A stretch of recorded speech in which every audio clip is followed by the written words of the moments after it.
We're all sick, tired, wasted. We're all sick, tired, wasted. You're not the only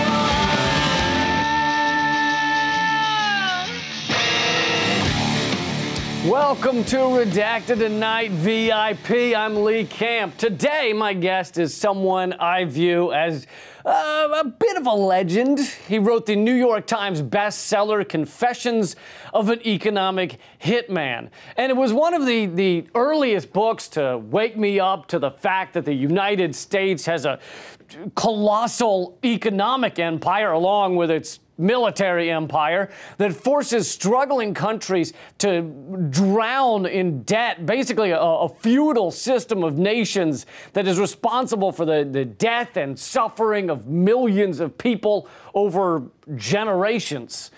If other nations refuse to take on our economic peonage that we offer them on a silver platter, then we try to bribe their leaders. Then, if that doesn't work, we threaten their leaders. And if that doesn't work, sometimes those leaders are assassinated. In Confessions of an Economic Hitman, John Perkins revealed his role in that process, a role he is now sickened by today. Nowadays, he works tirelessly to help create a better world, one built on life and peace rather than death and war. Here's my conversation with John Perkins. John, thanks for joining me. My pleasure to be with you. I just want to start off by saying it's a real thrill for me because your books were very significant in waking me up, getting me outside the story of the corporate media that they feed us. I imagine you hear that a fair amount from people. I love hearing that. It's why I write. So I'm glad to hear that from you because you do great shows and have some wonderful people on. It's a privilege to be with you. Thanks so much. I want to start with the oil and gas companies that are basically as big as ever. You were friends with leaders in countries that tried to stand up to them, nationalize the oil, their black gold in their various countries, and some of those leaders were likely assassinated. That was the 1980s. Do you feel these massive oil and gas multinationals still kind of have the world by the balls? They do, and it's maybe a little less important now because Wall Street plays such a huge role now. Back in my day, the World Bank and some of the multinational banks played a bigger role. But today we've also got Wall Street coming in. And yet, yes, oil and gas is still very powerful. Well, just think about it. Our Secretary of State comes out of the oil industry, and our former presidents and the Bush family and Condoleezza Rice. I mean, they're constantly in high places, and they control so many resources around the world. So many transportation networks that they're extremely powerful, yes. Yeah, absolutely. Wall Street as well. And as you mentioned, Rex Tillerson. So it seems like the facade of it, having an oil government is kind of gone now. It's just straightforward CEO of ExxonMobil as Secretary of State. You also mentioned the World Bank there in your answer. Recently, Bolivia's President Evo Morales announced his country's total independence from the World Bank and the IMF. Can you explain why that's such a big deal? Well, yeah, and I've met with Evo Morales and also the former president of Ecuador just left, was in office for about 10 years, Rafael Correa, who has a PhD in economics from the University of Illinois. Understands our system very well. He also did that. He basically got rid of the what he called the U.S.-backed banks, which is the World Bank, the IMF, Wall Street, and these countries are now taking money from China, which I think is unfortunate. But when I talk to them about this, they say, well, we'd much rather be indebted to China than anybody involved with the United States because China's never overthrown our government, never assassinated one of our leaders, never built a military base in Latin America. The United States has done all those things. We know the United States will do this. And I asked, well, don't you think China may do it too? And they say, it's always possible. Who knows? But they haven't done it yet. And you have.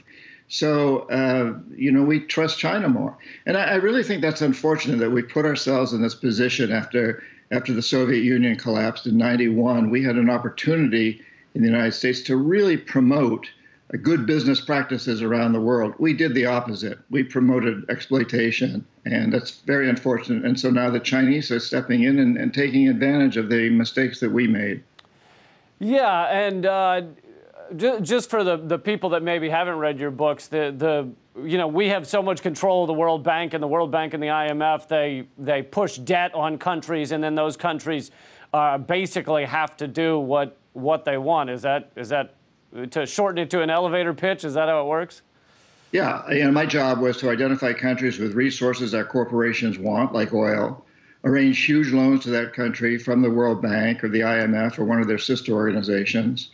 And the money never went to the country, though. It went to our own corporations, the Bechtels, the Halliburtons, these kinds of companies, to build big infrastructure projects, power plants, highways, industrial parks in those countries, things that made big profits for our corporations and benefited a few wealthy families in the country. But the majority of the people suffered because money was diverted from health, education, and other social services to pay off the debt. And in the end, they couldn't pay off the debt. So we'd go back and say, hey, sell your oil real cheap to our companies without any environmental or social regulations. Let us build a military base on your soil. It was really a very strong form of imperialism. And it was tremendous exploitation of these countries.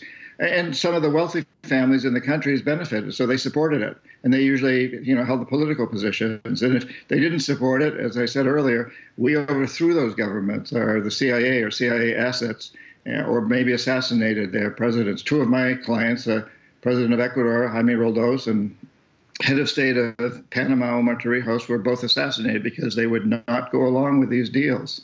It's a terrible legacy.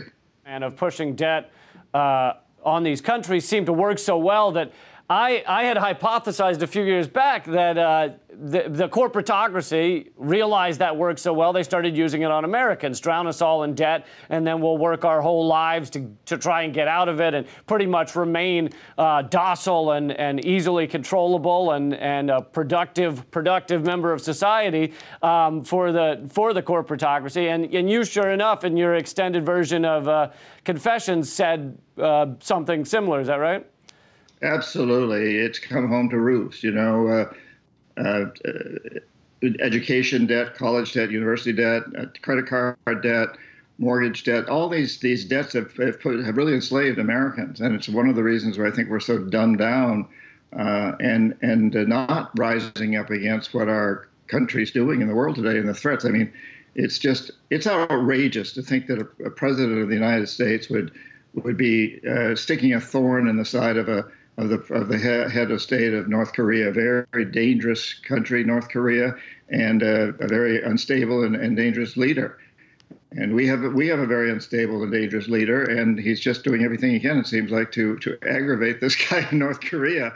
And Americans are talking about it, but we're not doing anything. He hasn't been impeached yet, It's just interesting to me that we're so dumbed down that we just kind of accept what's going on. And in the process, the United States is definitely in decline. China's on the rise. The United States is in decline. I got to say, it's our fault. We've got no one to blame but ourselves. You don't hear much of this on our corporate media. Can you talk a little about that? Who do you feel what is the goal of our corporate media if they're not talking about these incredibly urgent issues?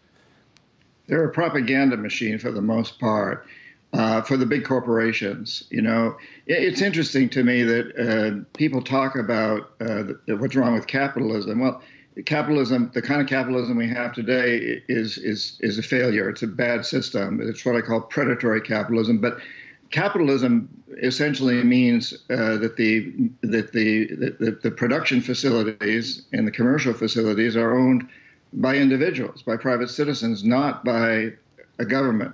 So the small farmers markets are very capitalistic. Little markets in Latin America are capitalistic. What we have today is something that's turned capitalism on its head. Some people would refer to it as fascism. It's where actually, rather than the governments controlling the means of production and commerce, that those who own the means of production and commerce are private citizens, and they control the government. And so the government of the United States today is very, very much controlled by the big corporations, or the leadership in the big corporations. Corporations are just people, but their leaders have tremendous power, and including over the media. So the media today, the mainstream media, unlike you, and there's quite a few others that are really being heard today. The mainstream media is either owned outright by big corporations, or it's manipulated by big corporations through advertising budgets. Yeah, absolutely. And some of it has to do with outright propaganda, and some of it just has to do with muddying the waters with nonsense news all day long. I mean, if they fill the airwaves with Trump's tweets endlessly, then you don't have to worry about all that other information we should be getting. I wanted to get to something else here to talk about the aid industrial complex, for lack of a better term. People who support this corporatocracy, our empire, love to brag about how much aid the U.S. gives to other countries, often developing countries. Why is that misleading? Well, it's unfortunate that all of the aid that we give goes to supporting corporations. It does not go to helping poor people. The fact of the matter is we don't give aid to the countries. We give aid to our own corporations through the countries, for the most part. Now, there are exceptions. After a major hurricane or something, we send a lot of water down and medicine and tents, and that's very good, and that's good aid. But it's a very small part of the overall foreign aid that we give. Most of the foreign aid we give is there to boost us up and to boost up our corporations' presence in those countries, to really enslave those countries in a certain way. Yeah, there's always plenty of strings attached. So let's get to some solutions here, answers, what people can do in this world that feels to be spiraling towards unlimited corporate control. In the updated versions of Confessions, you list a bunch of steps people can take to create a better world and switch us from, as you call it, a death economy to a life economy. What are the most important of those steps that you feel people can take? Well, yeah, and again, the book has these lists for if you're a student, there's a lot of things you can do. If you're a business person, there's a lot of things you can do. If you're a parent, so there's these lists. But mostly what it is that we're operating under a false premise in the world, a perception, I would say. And that perception really happened in 1976 when Milton Friedman won the Nobel Prize in economics. And one of the most important statements he made was that the only business of business, the goal of business should be to maximize short-term shareholder profits, regardless of the long-term or social and environmental costs. And that changed everything. I'd been in business school shortly before that, and that's not what I was taught. I was taught that you make a decent rate of return for investors, but your corporation should be a good citizen. So this has created, since 1976, this terrible system that's failing us today. The oceans are rising, the glaciers are melting, there's warfare all over the world. We're threatened with nuclear holocaust. We need to change our perception and understand that the goal of business should be to make a better world. Pay investors a decent rate of return and invest that money in things that will clean up pollution, that will regenerate destroyed environments, that will recycle and use other technologies so we don't have to dig up the earth anymore. We don't have to have a death economy that kills the very resources upon which it depends. So it's really, and this is a long way of getting to your question, it's telling a new story. It's telling a story that we only want to buy from businesses that are dedicated to making a better world for us and our children and grandchildren, to creating a life economy, an economy that itself is a renewable resource. So for everybody out there, your listeners, I would say, whatever you do, keep telling that story. If you're a carpenter, build with sustainable materials whenever possible, and tell your clients why you're doing it. And tell them this may cost a little bit more, but you're investing in your children's future. If you're a writer, as I am, write about these things. If you're a dentist, you get your hands in somebody's mouth, talk about these things. Every one of us can spread the word depending on who we are, what we do. Parents, teachers, plumbers, whatever it is you do. Spread the word that we need to create a new story, which is a life economy, an economic system, a political system, and a social system that creates a world that will continue, and an economic system that is itself a renewable resource. Whatever means you have for telling that story, and also only shop from companies that are dedicated to doing this, and let them know. Write letters to Nike and Monsanto and Walmart and Chevron and all the other companies saying, hey, I love your products, but I'm not going to buy them anymore until you pay your workers a fair wage or clean up the pollution you've caused, until you create a life economy. Let Monsanto know you're not going to buy any products that are made with Monsanto seeds until they take the toxic chemicals out of the whole process that they've enslaved farmers with. Get the word out, speak it. And, social networking, consumer campaigns are very easy and fun these days and powerful. Send messages to all your networks and ask them to send messages to all of theirs and so forth. Absolutely. People need to speak out about these things. Maybe some of what you just said applies to this, but I just wanted you to talk for a minute about your website, dreamchange.org, that you're also the founder of. It's incredible. It's about teaching compassion and love to businesses. It's all about businesses. It's letting businesses understand that, if they want to be loved, if they want their products loved, if they want people to buy their products and to buy from them, they need to be lovable. And that means creating a world that we will all want to inhabit. And you can go to dreamchange.org to find out more. Also, my personal website, johnperkins.org, where I write about the trips. I'm taking a group of people to the Mayan people of Guatemala in January. We've got a few spaces there. People can go to my website, johnperkins.org, and also dreamchange.org to learn more about what that wonderful nonprofit organization is doing and its Love Summit. John, thank you so much for all your work, and keep fighting out there.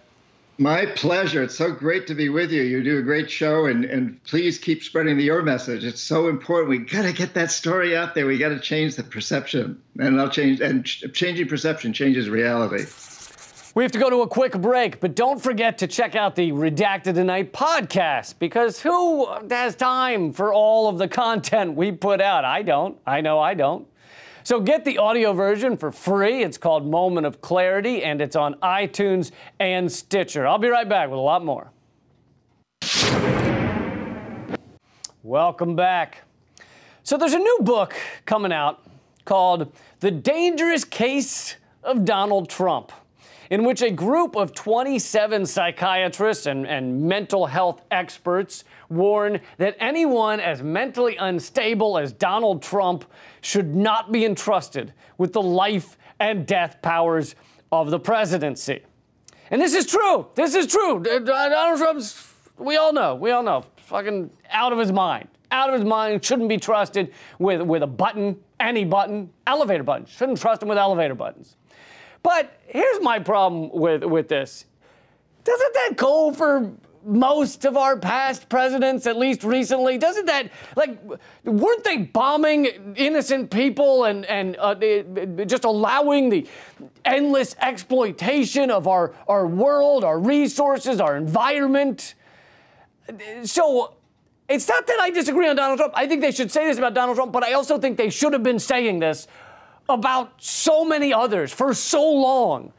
I don't think pinning it on Donald Trump, because people have to go along with all this shit, right? He can't do it all himself, to go along with this endless bombing around the world and with this economic system that creates so many struggling. I mean, let's take, for example, Rex Tillerson, right? Secretary of State. They act like he is the adult in the room, in this cabinet. But Rex Tillerson was, and kind of still is in a lot of ways, the CEO of ExxonMobil. The most devastating, horrific, fucking gross, vomitous organization, corporation that ever. In terms of number of lives destroyed, number of people that just fucking ruined their existence, ExxonMobil has a far more impressive resume than Donald Trump could hope to have, at least so far. So why act like Rex Tillerson is the adult in the room? He's the daycare center for Donald Trump, when he's wreaked far more havoc than Trump has. So I'm not disagreeing on Trump. I just think you should have said this about so many other people in our administrations over the past decades. In the book, psychiatrist Lance Dodds, a former Harvard Medical School professor, says Trump's sociopathic characteristics are undeniable, and his speech and behavior show signs of significant mental derangement. Absolutely. I absolutely agree. But then why does our corporate media fawn on him endlessly in a lot of ways? I mean, yes, they criticize him a lot, but in a lot of ways, they're fawning on him, especially when it comes to our war games, to our bombing. When he started bombing Syria, they all cheered it on. They cheer on most of his belligerence with North Korea. Yeah, every once in a while they go, oh, he doesn't know what he's doing. But most of the time with our war and games, I mean, like I've said many times, the Democrats helped confirm General Mad Dog Mattis as Secretary of Defense 98-1. And the one that voted against, I don't know, I'm sure it was, I think it was like the fucking guy guarding the door. You know, it was like a janitor walked in there. He was the one that was like, oh, don't put that guy in charge of the Defense Department. And they were like, shut up, you. We got a vote to do. All right. That was the one. It was 98-1. And the one that didn't go along was the guy cleaning out the carpet. He was like, oh, shut up. We're busy here.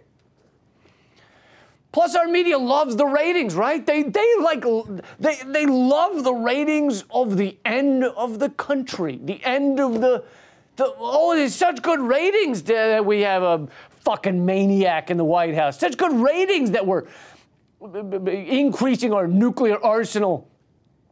It's such good ratings that we're bombing other countries endlessly. One of the authors of this book states that Trump shows the following characteristics that are terrible for a president: impulsivity, recklessness, and inability to accept facts, rage reactions, an attraction to violence, a proneness to incite violence. All these things are signs of danger. Again, I agree. Oh man, do I agree. Totally agree. Totally. But let's go through some of these that they list. Inability to accept facts. Hillary Clinton, Barack Obama, George W. Bush, all of them were completely and utterly unwilling to accept all kinds of facts. First and foremost, climate change, right? They knew it. They knew it was happening. They knew that the CO2 increases in the environment. They knew about, and what did they do? Fucking Obama laid more oil pipe than ever. Hillary Clinton ran around the world pushing fracking, which is the methane released in fracking is more dangerous than other gases. Factory farming, which causes more climate change than our cars do. They fine with that, right? Totally great. Agriculture subsidies, could do more of it. So they didn't take in any of those facts whatsoever. Unwilling to accept the results of unfettered capitalism, right? We're talking about a system that requires infinite growth on a planet with finite resources. That's impossible. That's physically impossible for that to continue forever. And we're seeing it as systems collapse around the world, right? The oceans are acidifying and raising and getting higher. Our biodiversity is collapsing. Governments around the world agreed back in, I think, 2010 or something, agreed that the biodiversity was fucking collapsing around the world. They signed something saying they were going to work to increase the biodiversity. Did they abide by it? No. No. It's much like the climate accord. None of it was binding. It was an idea. They don't do it. So what's it matter? We really need to increase our biodiversity. Very important. Fuck that. So that's an unwillingness to accept facts, right? For all of our presidents. They were unwilling to see how Wall Street abused the American people and tied them down to endless debt peonage, right? Fucking crushing debt. We're all, have you noticed people are walking around a little lower? Fucking dead on them. It's like, hi, how you doing? Oh, I'm all right. It's good to see you. How about that weather? Yeah. We're all just fucking slowly being crushed into diamonds because of the debt on our heads. And that's all of these last several presidents. And Trump's doing it too, just allowing Wall Street to run wild, right? And our media is complicit in that. They allow Wall Street's continued exploitation and destruction of our world. But no, it's just Donald Trump. It's just Donald Trump did it. It's just him. It's that guy. And now let's get to the violence. All these presidents have been fine with this violence, right? Fine with what I call the dandelion tactic for terrorism, the dandelion effect. This is how you deal with the war on terror. You hold it like a dandelion. You go, I don't like this. There, now it's gone. No, you asshole! Now it's everywhere. You bomb a village and now you have hundreds of other people who just lost their family members. Guess what? They're not so happy about that. The dandelion technique. It's not just Trump. It's our war machine. It's our media. It's all the past presidents, past several presidents. This hasn't changed over decades. And it's just Trump. Trump's really crazy. The destruction, how about the destruction of lives with the drug war? There's another thing Obama just completely ignored. Our drug war destroys whole communities, families, and it's not about drugs. Our drug war has never been about drugs. It's about destroying the communities of people of color, of activists, of so many others, immigrants. Even though those groups are doing drugs at the same rate as white people, as wealthy people, but it's designed to destroy those communities, and it fucking succeeds like a charm.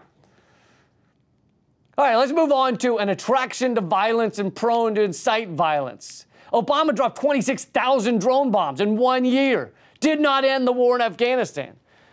Largest military budget ever, right? How about, let's change the definition of violence and talk about the violence of Wall Street, right? I talked about that a minute ago. And our media pumps all this up. All of it. I want to move on now to another article, but a very related topic.